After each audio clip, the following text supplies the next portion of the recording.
the RIR is a great model to use relative to someone's capabilities and, managing fatigue and that, it's great. But I think that people lose sight of where they really are within that Oh spectrum. yeah. And, at times it becomes valuable to be able to discover, okay, where are we in that spectrum of failure? Let's really find out what failure feels like.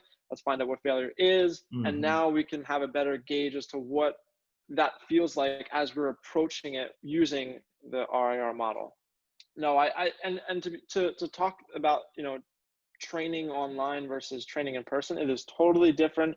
There are absolutely some considerations that you have to make when you're working with someone online that you wouldn't have to make if you're working with someone in Hmm. person. And, communication is key for that. And I think that needs to, I think it's undervalued for some coaches. I don't, they're like, here's your program, this is what you got to do, done.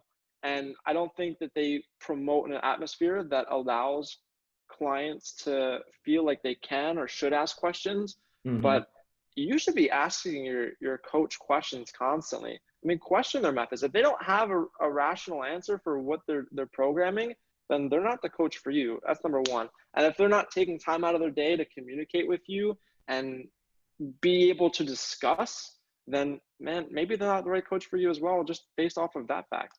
Almost put as much stress on your communication as you do with your programming because it's that important. Yeah. I like to use I call it the McDonald's model to kind of express how that works. So if anyone is unfamiliar with how the myonuclear domain and satellite cell proliferation works, when you train, you will stimulate some satellite cell proliferation. It goes in the cell, eventually creates a nucleus inside the cell.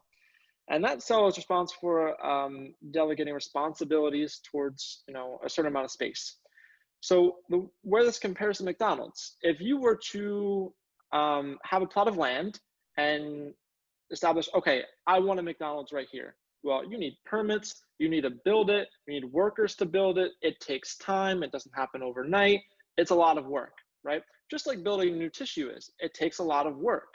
So there's the comparison there, number one. Now, let's say you have your McDonald's already kind of established and you have your manager or general manager kind of running the show. You have all your employees running the day to day. And then, oh my God, recession hits.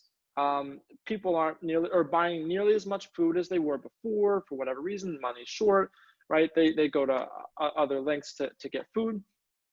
You don't need the workers anymore, right? Well, that doesn't mean we just knock the whole McDonald's down. We still have people that want McDonald's. We just maybe don't need as many workers. So we keep the general manager, we keep the foundation, we just lay off a bunch of the workers. Well, the same thing here within the muscle cells, right? We still keep the nucleus that's responsible for delegating so much space, but we just get rid of some of the workers.